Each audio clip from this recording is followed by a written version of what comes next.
There are moments when life splits cleanly in two, before the betrayal and after. For Arjun, the split came on an ordinary Thursday, between the ding of the office elevator and the mundane crackle of his lunch in the microwave. He had been married to Lata for 9 years. Their life was steady: 2 bedrooms, a small balcony with an overgrown jasmine, weekend movies, and the warm, reliable hum of routine. He loved that life precisely because it felt safe. So when the text popped up on Lata's phone, 3 words and an emoji that didn't belong, he felt the floor tilt. At first, he told himself he was imagining things. People flirt. The internet exists. But denial only buys time. Over the next week, he saw the pattern: a late work presentation that ran into the night, a lipstick mark on a collar, an envelope hidden in a drawer that wasn't an invoice. He followed neither out of cruelty nor sport, but because the little ghost of doubt wouldn't leave him be. The confirmation arrived on a Sunday afternoon. Arjun came home early from a client meeting, thinking of nothing more complicated than reheating dal. In the living room, Lata was on the sofa, laughing at something on her phone. A man's name flashed on the screen, same one that had been tucked in the envelope. When Lata looked up and saw him, her face didn't show surprise. It showed calculation. Something cold settled in Arjun's chest. He left the food to burn. For a week, he did nothing dramatic. He didn't explode. He didn't throw plates.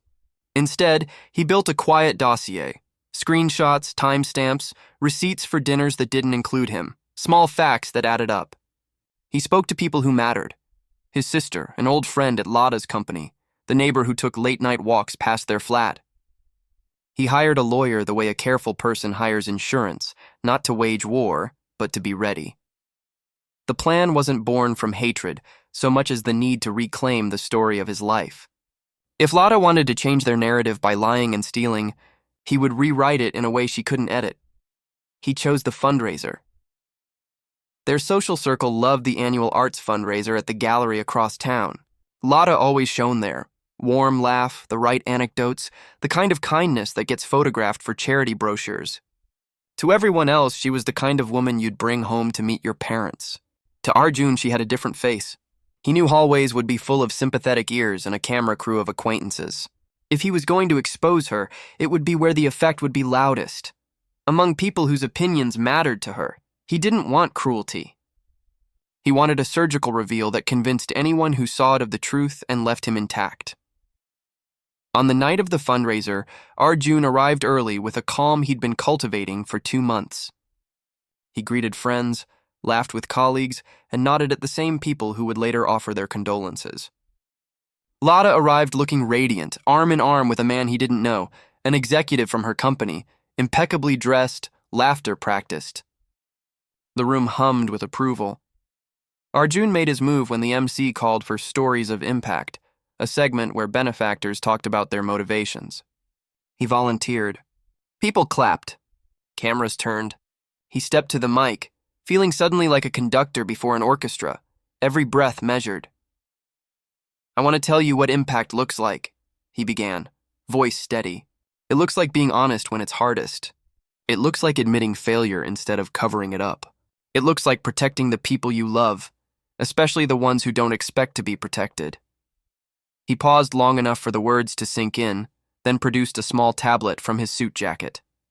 With one finger, he brought up a slideshow: timestamps, messages, photos of late-night dinners, hotel receipt snapshots, and a few voice notes of conversations that were too clear to deny.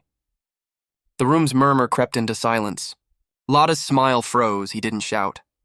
He read a single paragraph aloud, short, factual, and precise. "For months, I lived with a lie. I had a partner who chose secrets over our home. Tonight, I'm choosing truth."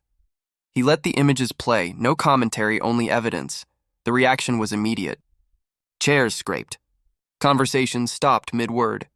Lata's alleged lover paled. People who had admired her pivoted, eyes narrowing, whispering to each other as the slideshow advanced.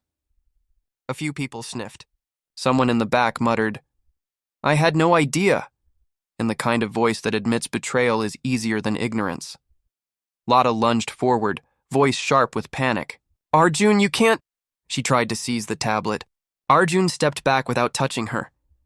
"You can explain," he said quietly. "You can tell the truth, or I can let the truth be what it is." His lawyer stood at the back, videotaping for records and keeping an eye on proceedings. He had done everything by the book. No defamation, no slander, only the truth in a format no one could dismiss as rumor. She begged. She cried. But for many in that room, the image had already imprinted. Lata's parents looked away.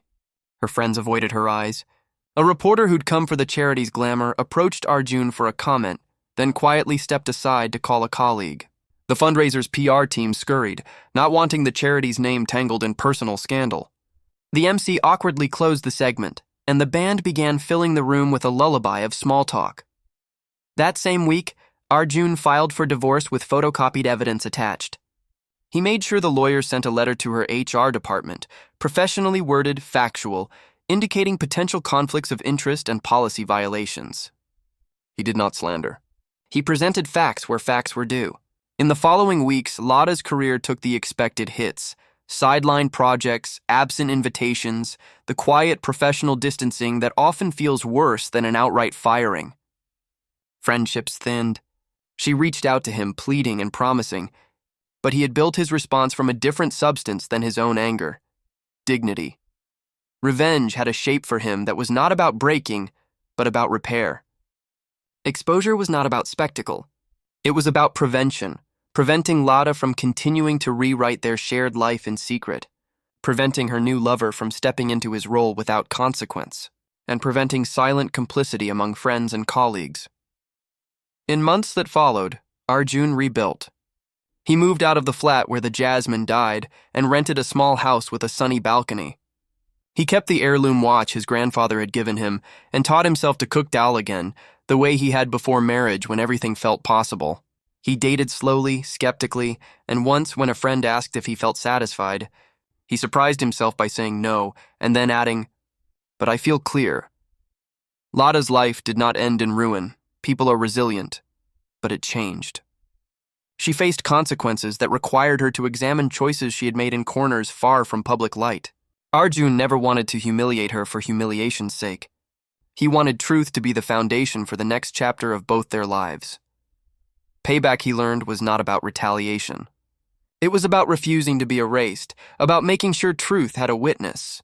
When the dust settled, what remained for him was not joy, but a calm that comes from taking back the pen and writing the next page in clean ink.